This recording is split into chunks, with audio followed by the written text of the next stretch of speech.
சுடர் நேயர்களுக்கு வணக்கம். முக்கிய ஹிஸ்புல்லா தளபதி இஸ்ரேல் தாக்குதலில் உயிரிழப்பு. புதையுண்ட வெடிபொருள் விபத்து, 7 பேர் பலி, 43 பேர் காயம்.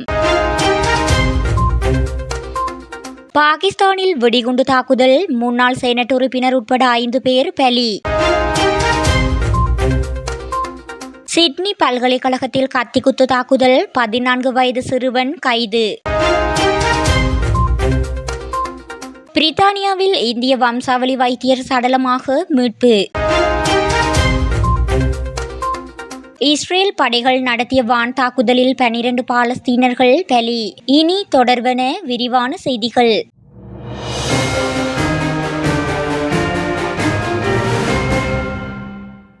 லெபனானில் இஸ்ரேல் ராணுவம் புதன்கிழமை நடத்திய வான்வழி தாக்குதலில் ஹிஸ்புல்லா ஆயுத குழுவின் முக்கிய தளபதி முகமது நாமே நாசர் உயிரிழந்தார். தெற்கு கடற்கரை நகரான டையரில் நடத்தப்பட்ட இந்த தாக்குதலால் ஏற்கனவே இஸ்ரேலுக்கும் ஹிஸ்புல்லாக்களுக்கும் இடையே இருந்து வரும் போர் பதற்றம் மேலும் அதிகரிக்கும் என்று அஞ்சப்படுகிறது.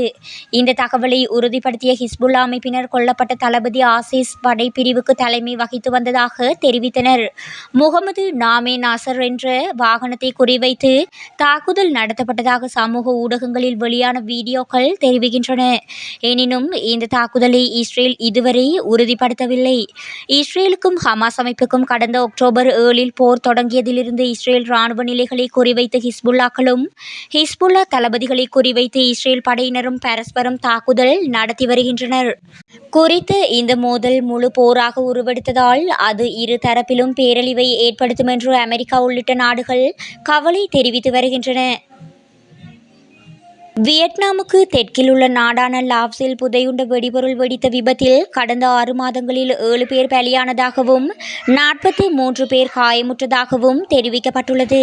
இந்த விபத்துகள் பெரும்பாலும் குழந்தைகள் விளையாடும் போது அல்லது விவசாயிகள் நிலத்தை தோண்டும் போது நிகழ்ந்துள்ளவை. ஜனவரி முதல் ஜூன் மாதத்திற்குள் 33,500 புதையுண்ட வெடிபொருட்கள் 2,543 ஹெக்டேர் நிலப்பரப்பில் கண்டறியப்பட்டு அப்புறப்படுத்தப்பட்டதை அடுத்து லாவ் அரசு தெரிவிப்பதாக சின்ஹுவா செய்தி நிறுவனம் தெரிவித்துள்ளது. 472 கிராமங்களில் 1425 விழிப்புணர்வு முகாம்கள் மேற்கொள்ளப்பட்டுள்ளன.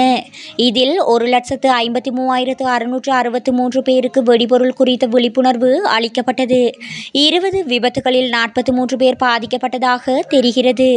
மேலும் இதுபோன்ற விபத்துகளில் பாதிக்கப்பட்ட 1,832 பேருக்கு உதவிகள் அளித்துள்ளதாகவும் அரசு குறிப்பிட்டுள்ளது.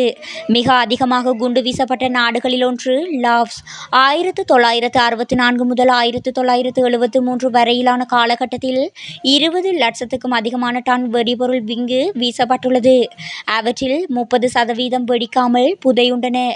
அமெரிக்காவின் வியட்நாம் மீதான போரின் எச்சமாக இருக்கும் இவற்றால் இன்று வரை மக்கள் பாதிக்கப்படுவது தொடர்கிறது. பாகிஸ்தானில் வெடிகுண்டு தாக்குதலில் முன்னாள் செனட் உறுப்பினர் கொல்லப்பட்ட சம்பவத்தில் அறிக்கை தாக்கல் செய்ய ஹைபர் பக்துங்வா மாகாண முதல் மந்திரி அலி அமீன் உத்தரவிட்டுள்ளார். பாகிஸ்தானில் ஹைபர் பக்துங்வா மாகாணத்தின் பஜாவர் பகுதியில் தமடோலா என்ற இடத்தில் நேற்று சக்தி வாய்ந்த வெடிகுண்டு ஒன்று வெடிக்க செய்யப்பட்டது. முன்னாள் செனட் உறுப்பினரான இதயத்துல்லா கான் தமடோலா பகுதியில் இடைத்தேர்தலுக்கான பிரசாரத்திற்கு புறப்பட்டு சென்றபோது அவருடைய காரை இலக்காக கொண்டு குறித்த தாக்குதல் நடத்தப்பட்டுள்ளது. இங்கு நடந்த தாக்குதலில் அவரும் உயிரிழந்துள்ளார். அவருடன் 4 பேர் பலியாகியுள்ளனர். இதனால் மொத்தம் 5 பேர் மரணமடைந்துள்ளனர்.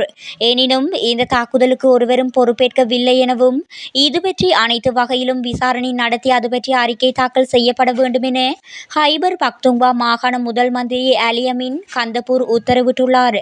இந்த தாக்குதல் ரிமோட் கண்ட்ரோல் முறையில் நடத்தப்பட்டுள்ளது என கூறியுள்ள அந்நாட்டு அதிபர் ஆசிப் அலி சர்தாரி சம்பவத்திற்கு கண்டனமும் இரங்கலும் தெரிவித்துள்ளார். ஆஸ்திரேலியாவின் சிட்னி பல்கலைக்கழகத்தில் கத்திக்குத்து சம்பவம் ஒன்று தொடர்பில் 14 வயது சிறுவன் ஒருவரை போலீசார் கைது செய்துள்ளதாக அந்நாட்டு ஊடகங்கள் செய்தி வெளியிட்டுள்ளன. இதன்போது காயமடைந்த 22 வயது இளைஞர் உடனடியாகவே மருத்துவமனைக்கு அழைத்து செல்லப்பட்டதாக நியூ சவுத் வேல்ஸ் போலீசார் தெரிவித்துள்ளனர். இந்நிலையில் குறித்த சிறுவன் தாக்குதலை மேற்கொண்டதற்கான நோக்கம் இன்னும் கண்டறியப்படவில்லை. எனினும் இணையத்தில் சிறுவர்கள் மற்றும் இளைஞர்களை தீவிரமயமாக்கப்படுவதற்கான செயற்பாடுகள் அதிகரித்து வருவதாக இருப்பதாக போலீசார் குறிப்பிட்டுள்ளனர். இதன் காரணமாக சிறுவர்கள் மற்றும் இளைஞர்கள் வன்முறை தீவிரவாத சித்தாந்தங்களை தழுவி வன்முறையை நோக்கி செல்கின்றனர் என்றும் நியூ சவுத் வேல்ஸ் போலீசார் தெரிவித்துள்ளனர். விசாரணைகளின்படி சம்பவத்தில் தொடர்புடைய இருவரும் ஒருவரையொருவர் அறிந்திருக்கவில்லை. முன்னதாக சிட்னியின் போண்டி பகுதியில் உள்ள ஒரு வணிக வளாகத்தில் வைத்து கத்தியால் குத்தப்பட்ட தாக்குதலில் 6 பேர் கொல்லப்பட்டு 12 பேர் காயமடைந்த சம்பவத்தின் பின்னர் 2 மாதங்களில் இன்றைய தாக்குதல் இடம்பெற்றுள்ளது. பிரித்தானியாவில் காணாமல் போன இந்திய வம்சாவளி வைத்தியர் சடலமாக மீட்கப்பட்டுள்ளார்.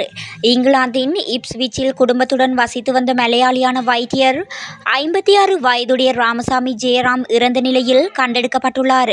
ஜூன் 30 ஞாயிற்றுக்கிழமை உள்ளூர் நேரப்படி அதிகாலை 5:45 மணிக்கு ராமசாமி வீட்டிலிருந்து வெளியே சென்று பின்னர் காணாமல் போயுள்ளார். ஜூலை 1 முதல் அவரை கண்டுபிடிக்க சஃபோல்க் போலீஸ் உதவி கோரியது. ஆனால் தேடுதல் முடிவில் ராமசாமியின் சடலமே கிடைத்துள்ளது. இந்த மரணத்தில் சந்தேகத்திற்கு இடமில்லை என காவல்துறை அதிகாரப்பூர்வமாக அறிவித்துள்ளது. ராமசாமியின் மரணம் குறித்து அவரது உறவினர்களுக்கு போலீசார் தகவல் தெரிவித்துள்ளனர். ராமசாமியின் சாம்பல் நிற கார் இப்ஸ்விச்சின் ரைவன்ஸ்ரூட் பகுதியில் கண்டெடுக்கப்பட்டுள்ளது. இதனைத் தொடர்ந்து சஃபோல்க் லோவ்லண்ட் சர்ச் அண்ட் ரெஸ்கியூ மற்றும் பிரித்தானியாவின் HM கோஸ்ட்கார்டின் உதவியுடன் ஓர்வெல் கண்ட்ரியின் பூங்காவிலும் அதைச் சுற்றியுள்ள பகுதிகளிலும் போலீசார் தேடுதல் நடத்தினர். போலீசார் தேடுதல் அறிவிப்பை வெளியிட்ட பிறகு பலர் தங்கள் சமூக ஊடக கணக்குகள் மூலம் அறிவிப்பை பகிர்ந்து கொண்டனர். இதனால் ராமசாமியை கண்டுபிடிக்க முடியும் என்ற நம்பிக்கை பெரும்பாலானோருக்கு இருந்தது. ஆனால் இன்று புதன்கிழமை உள்ளூர் நேரப்படி காலை 9:25 மணியளவில் பிரேசியஸ் வூட் பகுதியில் சடலமாக கண்டெடுக்கப்பட்டார். மத்திய காசாவின் டேர் அல் பலாக் பகுதியில் இஸ்ரேல் படைகள் நடத்திய வான் தாக்குதலில் ஒரு அடுக்குமாடி கட்டடத்தில் வசித்த 12 பாலஸ்தீனர்கள் உயிரிழந்துள்ளதாக சர்வதேச ஊடகங்கள் செய்தி வெளியிட்டுள்ளன. இருப்பினும் இந்த தாக்குதல் தொடர்பாக இஸ்ரேல் இராணுவம் தரப்பில் எந்த கருத்தும் தெரிவிக்கப்படவில்லை என தெரிவிக்கப்படுகின்றது. அத்தோடு வடக்கு காசாவின் செசையா பகுதி மற்றும் அதன் சுற்றுப்புற பகுதிகள் மற்றும் தெற்கு காசாவின் ரஃபா மற்றும் மத்திய காசா ஆகிய பகுதிகளில் இராணுவ நடவடிக்கைகளை தொடர்வதற்காக இஸ்ரேல் இராணுவம் நேற்று செய்தி வெளியிட்டிருந்தது. இந்நிலையில் காசாவை நிர்வகித்து வரும் ஹமாஸ் அமைப்பினரை முற்றிலும் ஒழிக்கும் நடவடிக்கையாக இஸ்ரேல் தொடர்ந்து தாக்குதல் நடத்தி வருகிறது. மேலும் இதில் ஹமாஸ் அமைப்பினருடன் அப்பாவி பாலஸ்தீனர்களும் பலியாகி வருவதுடன் கடந்த ஆண்டு அக்டோபர் மாதம் ஆரம்பமான இந்த யுத்தத்தில் இதுவரை காசாவில் 37,925 பேர் பலியாகி இருப்பதாக காசாவின் சுகாதார அதிகாரிகள் தெரிவித்துள்ளமை குறிப்பிடத்தக்கது.